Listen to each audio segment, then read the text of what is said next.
আচ্ছা, তুমিও কি গুগল ক্রোম ব্রাউজারে জিমেল লগ ইন করতে চাও? জানো না যে গুগল ক্রোম ব্রাউজারে কীভাবে জিমেল লগ ইন করতে হয়? তাহলে হ্যাঁ, আজকের এই ভিডিওটা তোমাদের জন্যই। কারণ আজকের এই ভিডিওতে আমি তোমাদেরকে দেখাবো তোমরা কীভাবে গুগল ক্রোম ব্রাউজারে গুগল ক্রোম ব্রাউজারে আমি মানা যাবে না, একটু তুকলে যাই, তাই না? হ্যাঁ, তো এগুলো তোমরা একটু না দেখার ভাম করে চললেও পারো, ঠিক আছে, কোনো অসুবিধা নেই।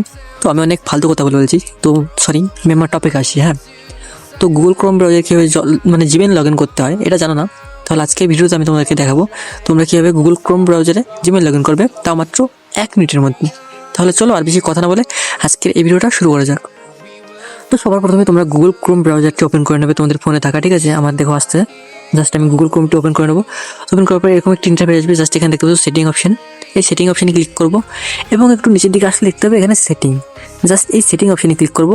আর হ্যাঁ, এখানে আমি যে প্রসেস করছি তোমরা সেম প্রসেস ফলো করবে, না হলে কিন্তু তোমাদের গুগল ক্রোম ব্রাউজারে জিমেল একটা লগ ইন করতে গিয়ে আরেকটা লগ ইন করে ফেলতে পারো, ঠিক আছে? এরকম হতে পারে, না হওয়ার কিছু নেই। তো জাস্ট এরকম একটা অপশান আসবে। তো এরকম একটা অপশান আসার পর এখানে দেখতে পাচ্ছ সাইনিং ক্লিক করবে। সাইনিংয়ে ক্লিক করার পরে এরকম একটি অপশান আসবে। তো তোমাদের ফোনে থাকা যতগুলো গুগল ক্রোম লগ ইন করার যতগুলো জিমেল আছে, ঠিক আছে, সবগুলো জিমেল এর নিচে শো হবে।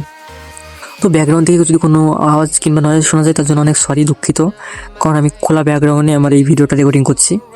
তো এরকম দেখতে পাচ্ছ আমার যতগুলো জিমেল আছে সব এখানে শো হবে। তো জাস্ট এখানে ক্লিক করলে তোমাদের জিমেলে ফোনে যতগুলো জিমেল আছে সব এখানে দেখতে চলে আসছে। জাস্ট এখান থেকে আমি যে জিমেলটি লগ ইন করতে চাই ক্রোম ব্রাউজারে, সেই জিমেলটা আমি সিলেক্ট করবো। জাস্ট দেখতে পাচ্ছি এই জিমেলটা, এটা আমি সিলেক্ট করেছি। সিলেক্ট করার সঙ্গে সঙ্গে আমাদের যে ক্রোম ব্রাউজার আছে দেখতে পাচ্ছ সেটা জিমেলটা লগ ইন হয়ে গেছে। তো জাস্ট এখান থেকে আমি একটু ব্যাকে দেবো, একটা স্টেপ ব্যাকে আসার পরে দেখতে পাচ্ছ আমাদের যে জিমেলটা আছে সেটা এখানে লগ ইন হয়ে গেছে। তো তোমরা সিম্পলি এরকম প্রসেস করলেই মাত্র 1 মিনিটের মধ্যে তোমাদের ফোনে জিমেল আইডি লগ ইন করে নিতে পারো। তো আমি এই ভিডিওটা তোমাদেরকে অনেক সিম্পলভাবে এবং ফান টাইপের ভাবে বোঝানোর চেষ্টা করেছি, একটু তুতলিয়ে, ঠিক আছে? তো কিছু মনে করার জন্য। আর আমার চ্যানেলটাকে সাবস্ক্রাইব না করে থাকলে অবশ্যই সাবস্ক্রাইব করবে। তো বাই বাই, টাটা।